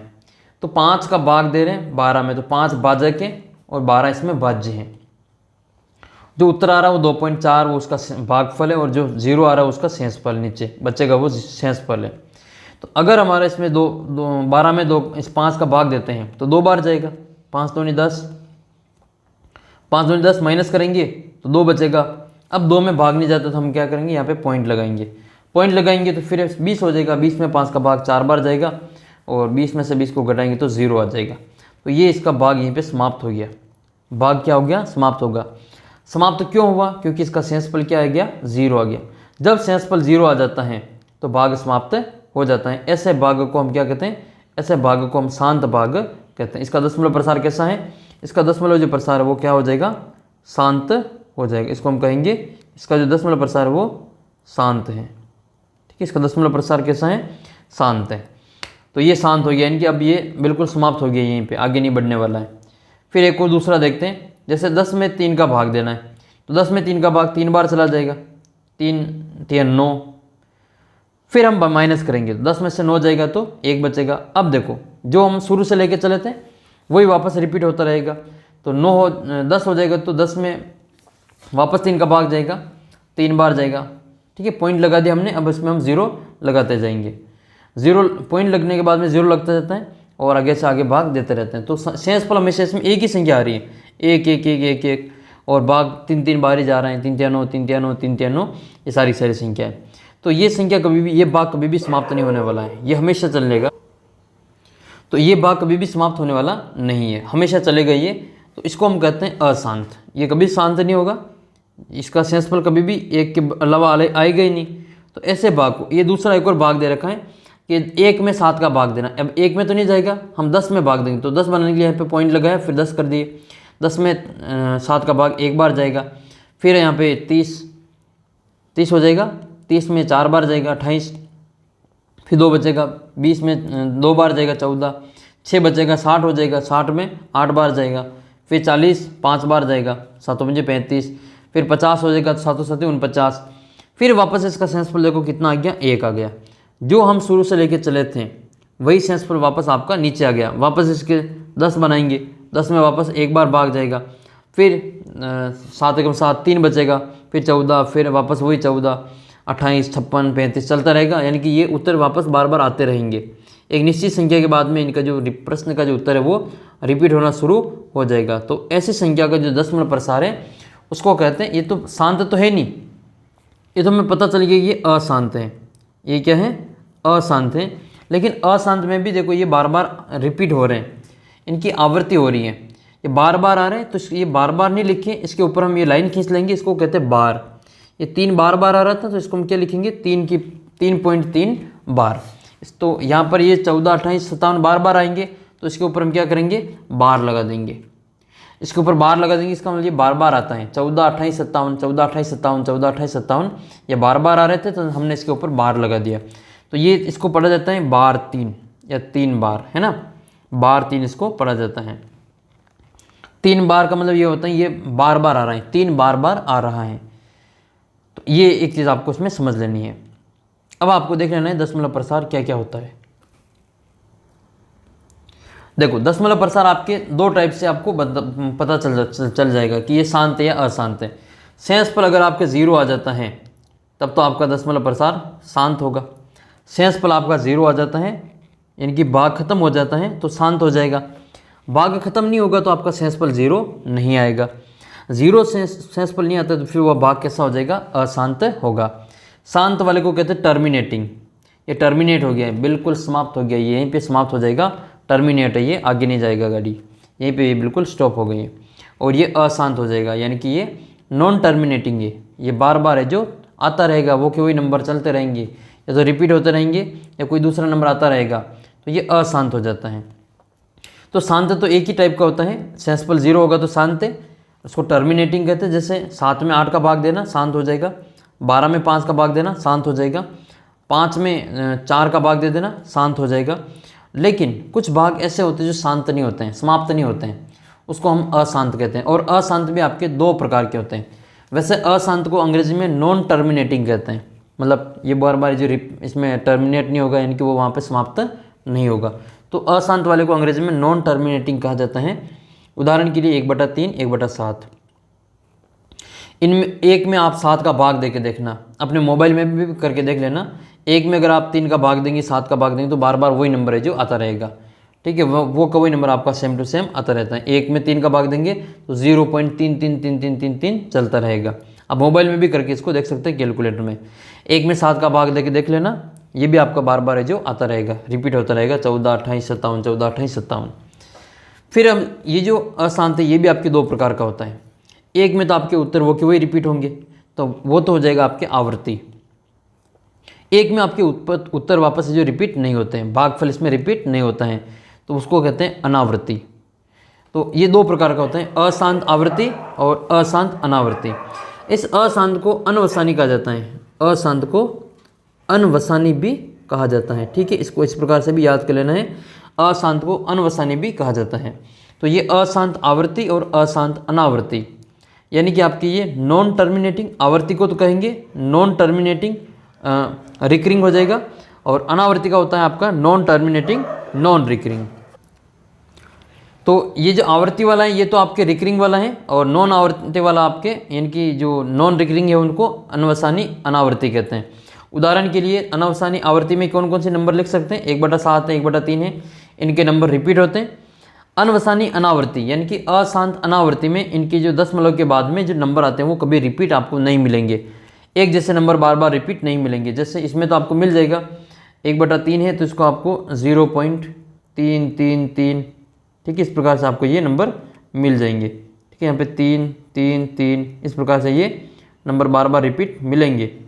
लेकिन आपका जो ये बार बार चलता रहेगा, ये आपका 14 28 57, ठीक है, ये बार बार ये भी आपके रिपीट मिलेंगे, 14 28 57 इस प्रकार से बार बार आते रहते हैं। लेकिन √2 का जो मान होता है वो 1.1, ये याद कर लेना, 1.14 आपके आगे काम आएगा। ये 1.14 ये आपके √2 का मान होता है। लगभग पूरा मान तो हम यहाँ पे नहीं लिख सकते क्योंकि इसका दशमलव प्रसार कभी शांत ही नहीं होगा, आवर्ती तो भी नहीं होगी और ये शांत भी नहीं होगा, यानी कि ये बार बार चलता रहेगा और बार बार नए नंबर आपके मिलते रहेंगे। तो √2 का जो मान होता है वो 1.4142135373095504, ये कभी भी समाप्त नहीं होगा और कोई भी नंबर बार बार ये रिपीट भी नहीं होगा। बार बार रिपीट होने का मतलब जैसे ये 3 के बाद में 3 तो आ रहे हैं लेकिन लगातार नहीं आ रहे, तो ये बार बार रिपीट नहीं हो रहे हैं, ठीक है, तो एक जैसी संख्या रिपीट नहीं हो रही है। जैसे पाई का मान 3.14 होता है तो इसका भी दशमलव प्रसार जो करेंगे तो लाखों करोड़ों अंकों तक जो कोई संख्या जो बार बार रिपीट नहीं होगी। जैसे कभी भी आपको यहाँ पे 14 14 इस प्रकार से नंबर रिपीट वाले नहीं मिलेंगे। तो 14, 15, 16 इस प्रकार से नंबर आपको देखने को मिलते हैं अलग अलग, तो इसको हम अशांत अनावर्ती कहते हैं। जैसे किसी संख्या का जो दशमलव प्रसार है वो 10 है, 100 है, या इस प्रकार से संख्या है 10, फिर आपके 100, 1000, ये वाली जो संख्या आ जाए 10, 100, 1000, तो उसको हम कहेंगे ये अशांत और अनावर्ती हैं। फिर हम अगला नंबर देखते हैं। देखो अगली संख्या जो है इसमें आपको एक परिभाषा याद करनी है। वह संख्या जिसका दशमलव प्रसार शांत हो या अशांत हो, आवृत्ति हो, या तो शांत होगा या अशांत में भी आवृत्ति होगा। ये चीज़ देखो यहाँ पे, या तो ये शांत होगा या फिर ये क्या होगा, अशांत में भी आवृत्ति वाला होगा, रिपीट वाला होगा। तो वे संख्या जो ये आवृत्ति वाला है अशांत और ये शांत, इन दोनों को हम वापस P/Q के रूप में लिख सकते हैं। ये जो ऊपर बार लगा होता है 0.3 के बार, इसको हम वापस 1/3 के रूप में ला सकते हैं। और आपके सवाल भी हैं, हम आगे सवाल भी करेंगे, तो ये आपके आएंगे, इसको आप अच्छी प्रकार से देख लेना। और ये तो आपको जैसे 0.2 है तो इसको हम पॉइंट हटा के 2/10 के रूप में लिख लेंगे, 1/5 हो जाएगा। लेकिन आपकी जो बार वाली संख्या है उसको भी हम P/Q के रूप में लिख सकते हैं, तो इसको भी आपको अच्छी प्रकार से याद कर लेना है। तो वे संख्या जिसको हम P/Q के रूप में लिख सकते हैं उसको हम परिमेय संख्या के रूप में लिखा जा सकता है, जो जिसका दशमलव प्रसार क्या होता है, शांत होगा, या फिर अशांत होगा तो आवृत्ति होगा, बार बार जो रिपीट होगा। फिर ये जो रिपीट हो रहा है नंबर, इसको कहते हैं पुनरावृत्ति खंड। अलग अलग नंबर अगर आपके रिपीट होते हैं एक निश्चित संख्या के बाद में, तो उसको हम पुनरावृत्ति खंड कहते हैं। जैसे 1 में 7 का भाग देंगे तो 14, 28, 57, 14, 28, 57 बार बार आएंगे, तो इसको कहा जाता है पुनरावृत्ति खंड। जिसके ऊपर बार लगा होता है इसको कहते हैं पुनरावृत्ति खंड। और पुनरावृत्ति खंड की जो संख्या है इसमें कितने नंबर हो सकते हैं, कितने अंक हो सकते हैं, तो ये जो अंक हैं वो यहाँ पे जिसका हम भाग दे रहे हैं ना, ये वाला 7, इसकी संख्या से कभी भी ज़्यादा नहीं होगा। यानी कि यहाँ पे 7 है तो हमेशा 7 से कम ही आएगा उत्तर आपके। जैसे 7 है तो 6 उत्तर होने वाले हैं। पुनरावृत्ति खंड में आपके कितने आएंगे, 6 ही उत्तर आएंगे। जैसे 2, 4 और 6। इसी प्रकार से मान लो कोई संख्या दे दे आपको 1/17, तो इसके पुनरावृत्ति खंड में कितने नंबर आएंगे, ये नंबर आपके 16 तक आ सकते हैं। अधिकतम इसमें 16 अंक हो सकते हैं, 16 से कम ही होंगे। अधिकतम की बात कर रहे हैं तो पुनरावृत्ति खंड में अंकों की जो अधिकतम संख्या है वो भाजक से अधिक नहीं होगी, इस भाजक से हमेशा कम ही आएगी। जो 17 है तो हमारा 17 से कम ही आएगा। रिपीटेशन वाले जो नंबर है वो 17 से कम ही आएगा। आप चाहे 1 का भाग 17 में देख के, 17 का भाग 1 में देख के देख लेना, वापस 16 नंबर आपके रिपीट होने के बाद में फिर आपके जो वापस नंबर डबल आएंगे। तो ये 1/17 का आप इसको करके देख लेना। तो पुनरावृत्ति खंड में अंकों की संख्या अधिकतम कितनी होती है, तो भाजक से अधिक नहीं होगी, हमेशा इसमें भाजक तक ही आएगी। फिर थोड़ा सा आपको इसमें देख लेना है कि एक अपरिमेय संख्या का दशमलव प्रसार अशांत अनावर्ती होता है। अपरिमेय संख्या का दशमलव प्रसार अशांत अनावर्ती कह सकते हो, या फिर अशांत अनवसानी अनावर्ती कहते हैं। अशांत को अनवसानी भी कहते हैं, ठीक है। इसको हम नॉन टर्मिनेटिंग नॉन रिकरिंग के रूप में जानते हैं। तो वह, या फिर इसको दूसरी ओर से भी लिख सकते हैं कि वह संख्या जिसका दशमलव प्रसार अशांत अनावर्ती हो वह अपरिमेय संख्या होती है। जिसका दशमलव प्रसार शांत या फिर अशांत आवृत्ति हो वो परिमेय संख्या हो सकती हैं, होती हैं। इंपॉर्टेंट क्वेश्चन है, कुछ फैक्ट है उसको आपको याद कर लेना है। इसमें एक परिमेय और एक अपरिमेय संख्या की जोड़ और बाकी अपरिमेय होती है। कभी भी एक अपरिमेय और एक परिमेय को जोड़ेंगे तो जो संख्या प्राप्त होगा, प्रोडक्ट आएगा, वो जो उत्तर आएगा वो हमारा अपरिमेय संख्या ही आएगा। 2 + √3 एक अपरिमेय संख्या है, 3 - √2 एक अपरिमेय संख्या है। फिर एक अपरिमेय संख्या के साथ एक शून्यतर, यानी कि शून्यतर का मतलब होता है शून्य को छोड़ के, जीरो के अलावा, नॉन जीरो नंबर है ना, परिमेय संख्या का गुणा करेंगे तो भागफल या गुणनफल दोनों हमेशा अपरिमेय ही आएगा। जैसे 2√3 करेंगे तो इसका गुणा जो आएगा 2√3 वो आपके अपरिमेय ही होगा। एक अपरिमेय संख्या है √5, इसमें परिमेय संख्या 2 का भाग देंगे तो ये √5/2 एक अपरिमेय संख्या के रूप में जाना जाएगा। तो यहाँ पर आपको जो दिखाई दे रहा है ये परिमेय और अपरिमेय संख्या, इनका जोड़ बाकी गुणा भाग हमेशा जो अपरिमेय ही आता है। फिर आपको एक बिंदु और अलग से याद कर लेना है, ये वाला। यदि हम 2 अपरिमेय संख्याओं को जोड़ते, घटाने या गुणा करने पर, या फिर एक अपरिमेय संख्या को दूसरी अपरिमेय संख्या से भाग देने पर परिमेय संख्या भी आ सकती है और अपरिमेय संख्या भी आ सकती है। ये थोड़ा सा आपको ध्यान रखना है। ऊपर का मैटर अलग था कि अपरिमेय संख्या के साथ में जो परिमेय संख्या है उसको गुणा करेंगे, तो आपके उत्तर अपरिमेय ही आएगा। एक परिमेय को जोड़ बाकी करेंगे तो अपरिमेय ही आएगा। लेकिन दोनों अपरिमेय संख्या हैं और दोनों अपरिमेय संख्या को जोड़ते हैं, घटाते हैं, गुणा करते हैं, भाग करते हैं, तो उत्तर हम आपके परिमेय भी आ सकता है और अपरिमेय भी आ सकता है। इसकी हम आगे चर्चा करते हैं। फिर आपको कुछ याद कर लेना है, वास्तविक संख्याओं पर संक्रियाएं कौन कौन से इसमें जोड़ बाकी गुणा भाग होता है और कैसे होता है। एक नियम है आपकी ये पहला, इसको आप अच्छी प्रकार से याद कर लेना। इस नियम में क्या हो रहा है कि a√b प्लस c√b इनकी जोड़ करनी। अब आपको थोड़ा सा ये समझने में थोड़ा टाइम लगेगा, वैसे मैं समझा देता हूँ कि ये a√b कोई संख्या है, जैसे मान लो 2√3, इसमें जोड़ना है 5√3। तो इसमें क्या होगा कि ये बाहर वाले नंबर जुड़ जाते हैं। जब ये अंडर के अंदर संख्या सेम होती हैं तो जोड़ बाकी में बाहर वाली संख्या जुड़ जाती हैं। तो यहाँ पे अंदर ये b है, इसमें भी b है, तो ये b तो वैसे वैसे ही रहेगा, लेकिन इसके जो बाहर ये a और c दे रखा है ये आपस में जुड़ जाएंगे। तो यहाँ पे 2 और 3 5 आपस में जुड़ेंगे, जो कितने हो जाएंगे, 7 हो जाएंगे, और अंडर रूट वैसे वैसे वापस आ जाती है संख्या। इसके बाद माइनस में भी देख लेते हैं हम। इसमें माइनस में ये कि a√b minus c√b, under root के अंदर b सेम है तो आपका a में से c माइनस हो जाएगा, a माइनस c √b हो जाएगा इसका उत्तर। ये √b को वैसे वैसे लिख लेंगे, जैसे 7 √5 है और 3 √5, 7 में से 3 को घटाना तो कितना अंडर रूट बचेगा, ये आपके 4 √5 बचेगा। आया कैसे, तो 7 में से हमने 3 को घटाया तो 4 बचा, और अंडर रूट 5 तो वैसे वैसे ही आएगा। तो ये जोड़ बाकी में तो वैसे वैसे आता है, गुणा भाग में थोड़ा सा आपको अलग से याद करना पड़ेगा, उसमें वो कट जाते हैं या फिर गुणा हो जाता है। जैसे गुणा भी देख लो आप, इसमें a√b को गुणा कर रहे हैं c√d से, यानी कि अंदर संख्या अलग है, बाहर संख्या अलग है, दोनों के अंदर संख्या भी अलग है अंडर रूट के अंदर, और बाहर भी संख्या अलग अलग है। तो इसमें क्या होता है, तो गुणा में क्या होता है कि अंदर वाली तो अंदर वाले से गुणा हो जाएगी और बाहर वाली आपके बाहर वाले से गुणा हो जाएगी। तो ये ये अंडर रूट के अंदर जो b और d है ये तो आपस में गुणा हो जाएंगे, और ये अंडर रूट के बाहर a और c है ये आपस में गुणा हो जाएंगे। तो a into C under root b into D हो जाएगा। उदाहरण लेके समझते हैं इसको। अंडर रूट 2 अंडर रूट 3 और 4 अंडर रूट 5 इसको गुणा करना है, तो ये 2 तो 4 से गुणा हो जाएगा, 2 चौक 8 हो जाएगा, और ये अंदर वाला जो अंडर रूट 3 और अंडर रूट 5 है ये आपस में गुणा हो जाएंगे। तो 3 इंटू 5 कितने होते हैं, 15 होते हैं, तो 5 या 15 हो जाएगा। देखो गुणा और जोड़ बाकी में थोड़ा सा अंतर है, याद कर लेना है।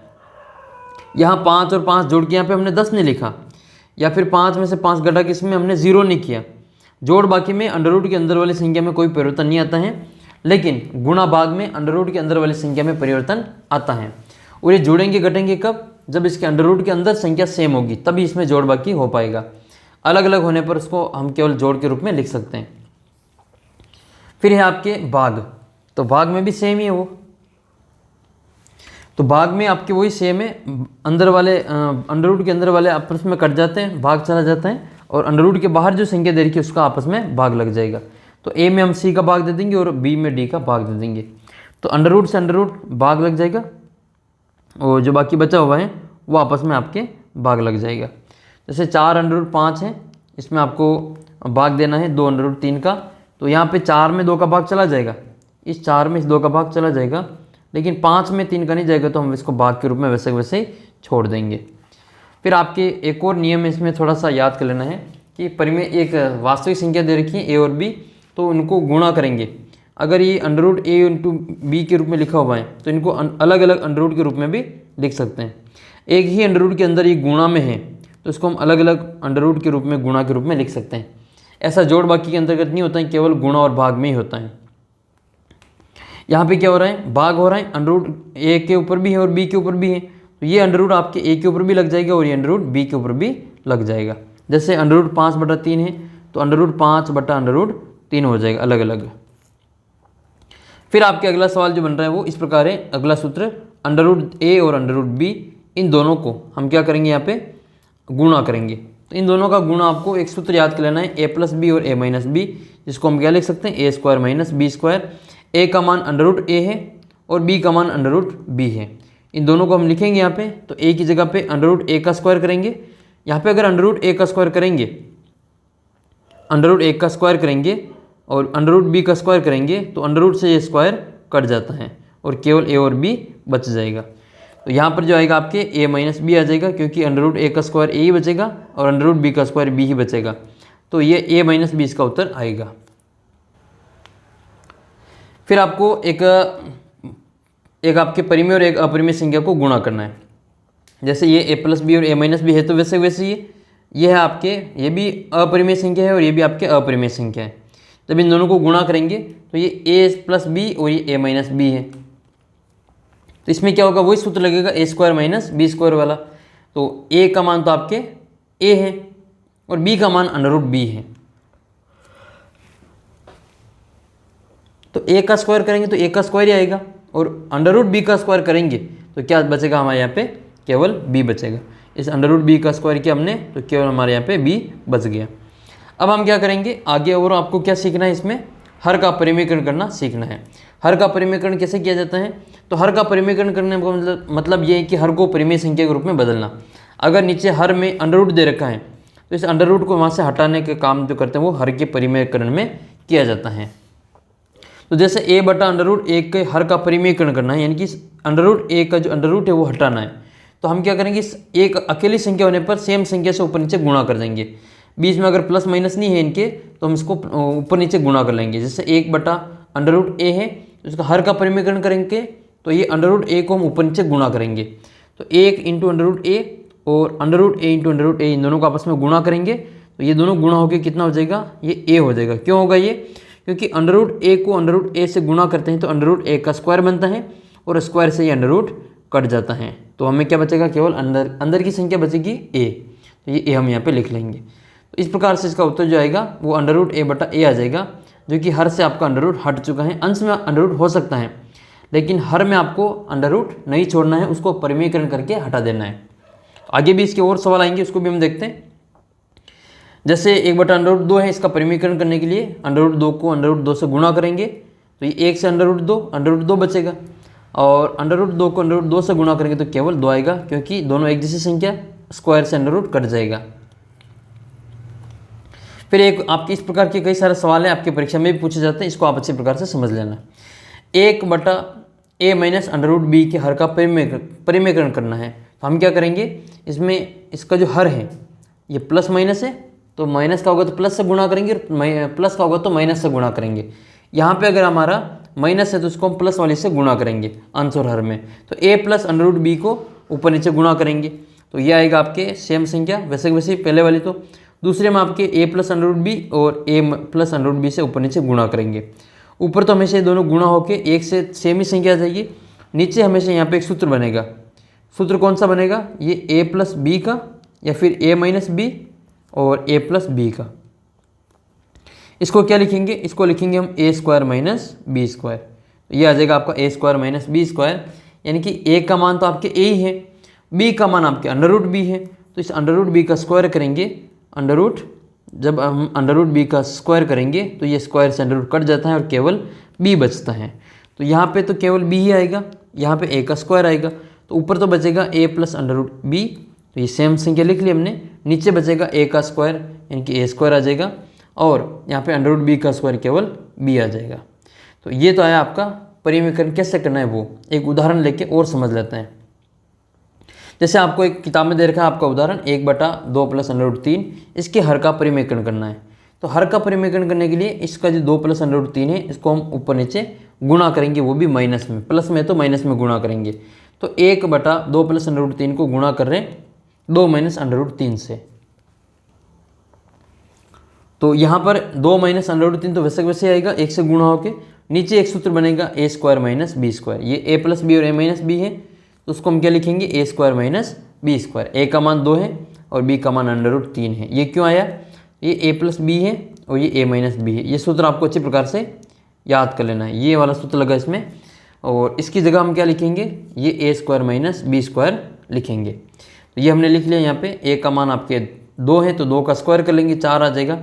अंडर रूट तीन का जो स्क्वायर होता है वो केवल तीन आएगा, क्योंकि अंडर रूट तीन का जब हम स्क्वायर करेंगे तो स्क्वायर से अंडर रूट कट जाता है, तो क्या बचेगा, केवल तीन बच जाएगा। तो ये हमारा चार माइनस तीन करेंगे तो एक बचेगा। ठीक है, तो इसका उत्तर क्या हो जाएगा, केवल ऊपर वाली संख्या दो माइनस अंडर रूट तीन, ये इसका आंसर आएगा। तो ये अब तक आपने प्रश्नावली समझ ली। अब एक लास्ट प्रश्नावली आपकी और है घातांक नियम वाली, और यहाँ से आपके हर बार जो प्रश्न परीक्षा में वार्षिक अर्धवार्षिक सब जगह आता है। तो पहली संख्या आपकी ये है कि वास्तविक संख्याओं का घातांक नियम। वैसे ये 7वीं 8वीं में आपने पढ़ा होगा घातांक नियम, 9th क्लास में वापस आएंगे, वो सारे भी आपके वापस रिन्यू हो जाएंगे। देख लेते हैं इनको।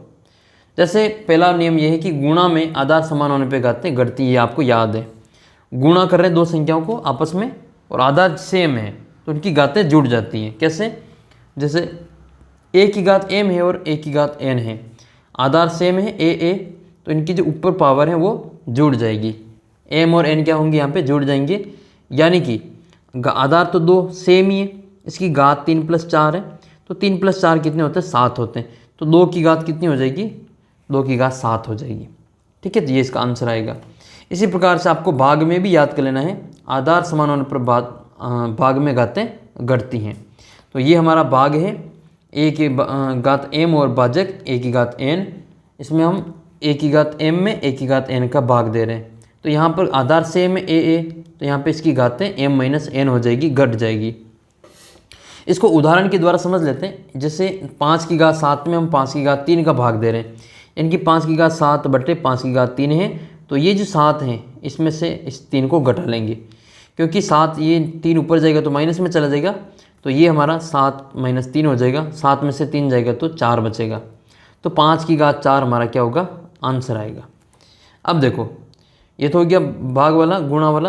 अब क्या होता है? घात की घात, एक घात के ऊपर कोष्ठक लगा के वापस घात लगा रखी है, तो उसमें क्या होता है? गुणा हो जाता है। जैसे a की घात m है और इस पूरे की घात आपके n है, तो यहाँ पे इस m और n को आपस में गुणा करेंगे तो m × n आ जाएगा।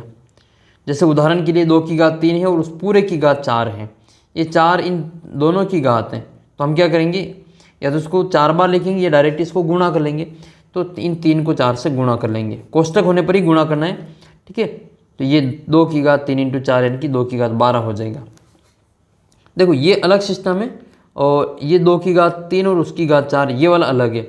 ये 2 की घात 3 उसकी घात 4 और 2 की घात 3 और इसका होल पूरे की घात 4, ये दोनों अलग अलग है, ये दोनों बराबर नहीं है। थोड़ा सा इसको ध्यान रखना है, ये दोनों बराबर नहीं है। ठीक है, ये 2 की घात 3 3 की घात 4, यहाँ पर 2 की घात 3 और पूरे की घात 4 है, ये दोनों अलग अलग है, इसके उत्तर बराबर नहीं आते हैं।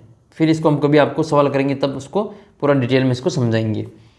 उदाहरण के लिए एक समझ लेते हैं, 2 की घात 3 उसकी घात 4 तो 3 × 4 = 12 इसका उत्तर होगा।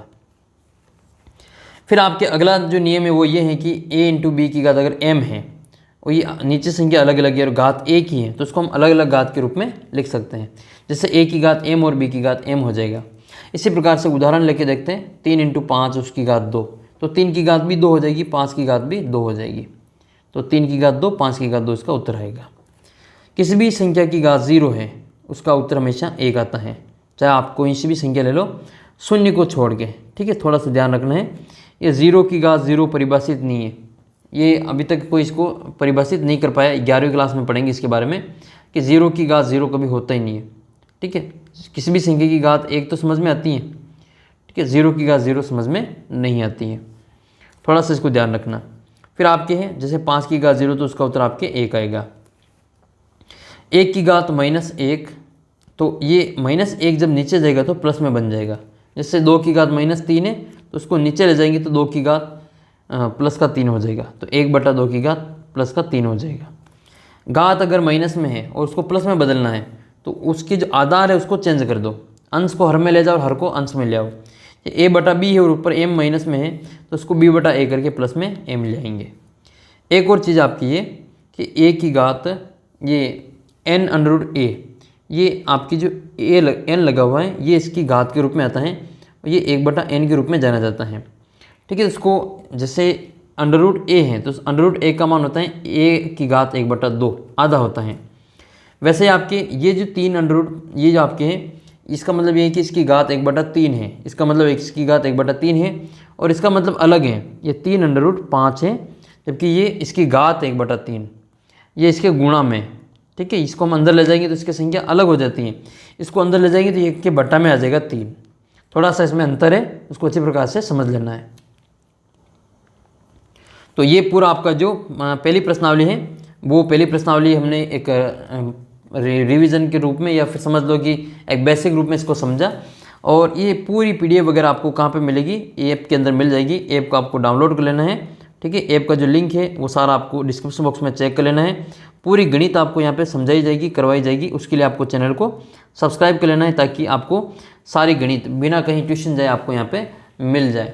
और सारी गणित की जो मैं आपको वीडियो है यहाँ पे उपलब्ध करवाने वाला हूँ, तो उसके लिए आपको अपने दोस्तों को भी जोड़ना है, शेयर करना है ताकि उनका भी फ़ायदा हो सके। एक भी दिन आपको कहीं पे भी ट्यूशन जाने की ज़रूरत नहीं पड़ेगी। अगर आपने ये 1 घंटे तक पूरा वीडियो देखा है तो निश्चित रूप से आपको बहुत फ़ायदा मिलेगा। और इसी प्रकार से मैं आपके हर प्रश्नावली का एक पहले इंट्रोडक्शन वीडियो बनाऊँगा, फिर उसके बाद में आपको जो उसकी प्रश्नावली समझाएंगे ताकि आपको सारी चीज़ें बिल्कुल अच्छे से समझ में आ जाए। अगर आप मेरे ये इंट्रोडक्शन वाले जो वीडियो देख लेते हैं सारे के सारे, तो मैं पूरा आपको विश्वास दिलाता हूँ कि आपको जो गणित में कहीं पे भी ट्यूशन जाने की ज़रूरत नहीं पड़ेगी, आप सवाल खुद सोल्व कर लेंगे। लेकिन आपको ये इंट्रोडक्शन वाले जितने भी वीडियो मैं बनाऊंगा हर प्रश्नावली का परिचय वाले, वो सभी आपको अच्छी प्रकार से देखना है, तभी आप शून्य से शिखर पर पहुँचेंगे। आप अगर मान लो अभी भी ज़ीरो हैं, आपको अभी भी कुछ भी नहीं आता है, तो भी आप अभी से शुरुआत करके बिल्कुल हीरो बन सकते हैं। तो ये आपका इस वीडियो में हमने चर्चा की सम संख्या, प्राकृत संख्या, अभाज्य संख्या, वो सारी की सारी। तो निश्चित रूप से आपको फ़ायदा मिलेगा। आपको मैं एक प्रश्न पूछता हूँ कि सबसे छोटी अभाज्य संख्या, सबसे छोटी अभाज्य संख्या और सबसे छोटी भाज्य संख्या, इनका गुणा कितना होता है? आप मुझे कमेंट करके बताना कि सबसे छोटी अभाज्य संख्या को और सबसे छोटी भाज्य संख्या को गुणा करेंगे तो कितना उत्तर आएगा। इसका उत्तर आपको मुझे कमेंट करके बताना है। PDF आपको ऐप से डाउनलोड कर लेनी, वहाँ पे मिल जाएगी, ठीक है। इसको आप वहाँ पे डाउनलोड कर सकते हैं। और ये सारे और भी जितनी भी PDF वगैरह होगी वो सभी आपको वहाँ पे मिल जाएगी नोट्स के रूप में। आप ऐप को डाउनलोड कर लेना, सारे नोट्स आपको वहाँ पे उपलब्ध हैं। इसके अलावा इस वीडियो को अपने दोस्तों के साथ में भी शेयर कर देना। आप हमें अपने जो 9वीं क्लास का जो व्हाट्सअप ग्रुप है उसको भी ज्वाइन कर लेना, उसका भी लिंक आपको नीचे डिस्क्रिप्शन बॉक्स में दे रखा है। और भी आपको कोई समस्या हो तो मेरे नंबर दे रखे हैं आपको, उसके ऊपर आप मुझे मैसेज कर देना। आपकी समस्या का तुरंत है जो हम समाधान करने की पूरी कोशिश करेंगे। जो भी गणित से संबंधित आपके समस्या होगी उसको मैं वीडियो बनाकर अपलोड कर दूँगा। तो यही इस वीडियो में हमने सीखा। तो एक बार हम जल्दी से इसको रिवीजन कर लेते हैं। सबसे पहले अंक पढ़ा था हमने, फिर प्राकृत संख्या n से शुरू होती है, n से लिखते हैं इसको 1 2 3 4। पूर्ण संख्या 0 1 2 3 4 से शुरू होती है, और W से लिखते हैं इसको सम संख्या, इवन नंबर होता है, 2 का भाग पूरा जाता हो, इकाई अंक 0 2 4 4 इसमें से कोई एक हो। विषम संख्या ओड नंबर कहते हैं, वह संख्या जिसमें 2 का भाग पूरा नहीं जाता हो उसको विषम संख्या कहते हैं। एग्जाम्पल के लिए 1 3 5 7 9, 1 3 5 7 9। प्राइम नंबर कहते हैं अभाज्य संख्या को, वह संख्या जिसमें एक का और खुद का ही भाग जाता हो प्राइम नंबर कहलाता है, अभाज्य संख्या कहलाती हैं। या जिसके 2 ही गुणनखंड हो, एक तो खुद हो और एक हो, दोनों अलग अलग होने चाहिए, तो उसको हम अभाज्य संख्या कहते हैं। जैसे 2 3 5 7 11 13 17 19 23 ये सभी अभाज्य संख्या हैं। 1 से लगा के 100 तक की गिनती में कुल 25 अभाज्य संख्याएँ होती हैं। अगर आपने वीडियो यहाँ तक देख लिया है तो आप मुझे कमेंट करके अपना नाम, अपने ज़िले का नाम और अपने स्कूल का नाम कमेंट करके ज़रूर बताना। आपको अपना नाम लिखना है, अपने ज़िले का नाम लिखना है और अपने विद्यालय का नाम आपको कमेंट करके बताना है। 2 एकमात्र सबसे छोटी सम अभाज्य संख्या है, और 2 के अलावा सारी विषम संख्या हैं। अभाज्य संख्या जितनी भी है वो विषम संख्या हैं। भाज्य संख्या जिसमें 2 से अधिक गुणनखंड हो वो भाज्य संख्या कहलाती हैं। एग्जाम्पल के रूप में 4 6 8 9, सबसे छोटी भाज्य संख्या आपके 4 हैं, जबकि अभाज्य में 2 आता है। सबसे छोटी भाज्य संख्या 4 हैं, ये एक न तो भाज्य है न ही अभाज्य है। भाज्य संख्या सम और विषम दोनों हो सकती हैं। सह अभाज्य संख्या वो संख्या होती है जिसमें 2 से अधिक प्राकृत संख्याएं हो जिनका एक के अलावा कोई उपनिष्ठ गुणनखंड कॉमन इसमें फैक्टर नहीं हो। जैसे 2 3 5 9 11 4 21 70, ये सभी आपके सह अभाज्य संख्या के रूप में जानी जाती हैं। फिर आता है पूर्णांक, जो प्राकृत संख्या है उनका माइनस में और 0, इन सभी को एक साथ लिखेंगे तो पूर्णांक संख्या होती है। 0 के दोनों तरफ चलती हैं, 0 के राइट हैंड साइड में प्लस की और नेगेटिव साइड में यानी कि लेफ्ट हैंड साइड में आपके नेगेटिव नंबर। इसको Z से या फिर I से लिखा जाता है। Z और I से क्यों लिखते तो Z से इसलिए लिखा जाता है क्योंकि जर्मन शब्द ज़ेलिन से बना है ये आपके Z, और इसका अर्थ होता है गिनना, और ज़ेल का मतलब होता है संख्या, तो संख्या को गिनना। बीच में 0 के दाईं तरफ RHS में धनात्मक संख्या, 0 के बाईं तरफ ऋणात्मक संख्या है। ये 0 जो है न तो धनात्मक होता है न ही ऋणात्मक होता है। धन पूर्णांक प्राकृत संख्या जो होती हैं धन पूर्णांक के रूप में लिखी जाती हैं, और ये 0 के दाईं तरफ होती हैं, और जो ऋण पूर्णांक है वो 0 के बाईं तरफ होती हैं। और 0 न तो धनात्मक है न ही ऋणात्मक है। ऋण पूर्णांक का जो मान है वो 1 से 0 से कम होता है और धन पूर्णांक का मान 0 से ज़्यादा होता है। ऐप आपको डाउनलोड कर लेना है, लिंक नीचे डिस्क्रिप्शन बॉक्स में है। परिमेय संख्या जिसको P/Q के रूप में लिखा जा सकता है, और जहाँ पर P और Q पूर्णांक है और Q का मान 0 नहीं होना चाहिए। आपसे पूछे कि 0 परिमेय संख्या है या नहीं है, तो आप मुझे कमेंट करके बताएंगे 0 परिमेय संख्या है या नहीं है। फिर अपरिमेय संख्या, ऐसी संख्या जिसको हम P/Q के रूप में नहीं लिख सकते, अपरिमेय संख्या कहलाती हैं। दो परिमेय संख्या के बीच में अनेक परिमेय संख्या होती हैं। अपरिमेय संख्या के रूप में √2, √3, 2 + √3, पाई, ये सारी संख्या आपकी अपरिमेय संख्या होती हैं। अपरिमेय संख्या का दशमलव प्रसार अशांत अनावर्ती होता है। फिर आपकी वास्तविक संख्या, जो परिमेय और अपरिमेय दोनों को मिलाएंगे तो वास्तविक संख्या बनती है। ये सारा आपको याद कर लेना है। फिर आपके संख्या रेखा पे दर्शाएंगे तो यूनिक नंबर होगा और कोई इसमें दूसरा नंबर नहीं हो सकता है। दशमलव प्रसार 2 प्रकार का होता है, शांत और अशांत। शांत में सेंसिबल 0 होता है और अशांत में सेंसिबल 0 नहीं होता है। फिर अशांत भी 2 प्रकार का होता है। अशांत को हम अनवसानी भी कहते हैं, नॉन टर्मिनेटिंग। आवर्ती और अनावर्ती, यानी कि रिकरिंग और नॉन रिकरिंग। इसमें आपके नंबर बार बार रिपीट होंगे आवर्ती में, और नॉन रिकरिंग में नंबर बार बार रिपीट नहीं होते हैं। इस आवर्ती को अनवसानी आवर्ती भी कहा जाता है और इसको अनवसानी अनावर्ती कहा जाता है। नंबर आप देख लेना इनमें। और दशमलव संख्या का जो प्रसार शांत होता है या अशांत आवर्ती होती है तो वो परिमेय संख्या के रूप में लिखा जा सकता है, और जिसका अशांत अनावर्ती होती हैं उसको हम कभी भी दशमलव प्रसार का जो परिमेय संख्या के रूप में नहीं लिख सकेंगे। तो ये आपका पूरा जो वास्तविक संख्या से संबंधित आपको जो महत्वपूर्ण फैक्टर था वो उसको इस वीडियो में हमने देखा। वीडियो अगर आपको पसंद आई तो वीडियो को लाइक भी करना है, अपने दोस्तों के साथ में शेयर भी करना है। और पूरा कोर्स आपको यहाँ इसी प्रकार से मैं करवाने वाला हूँ, तो उसके लिए आपको चैनल को आज से ही सब्सक्राइब कर लेना है, ताकि आपको एक भी दिन कहीं पे भी ट्यूशन जाने की ज़रूरत ना पड़े। तो इसी के साथ में हम इस वीडियो को यहीं पर जो समाप्त करते हैं। अगले वीडियो में हम आपको मिलेंगे, इस प्रश्नावली के सारे एक्सरसाइज आपको सोल्व करवाएंगे, एक एक एक्सरसाइज। उसके लिए आपको अभी से चैनल को सब्सक्राइब कर लेना है, वीडियो को शेयर करना है, ऐप को डाउनलोड कर लेना है। 8वीं क्लास का जो व्हाट्सअप ग्रुप है 9वीं क्लास का, उसको आपको ज्वाइन कर लेना है। तो जल्दी मिलेंगे आपको अगले वीडियो में। तब तक जय हिंद, जय भारत।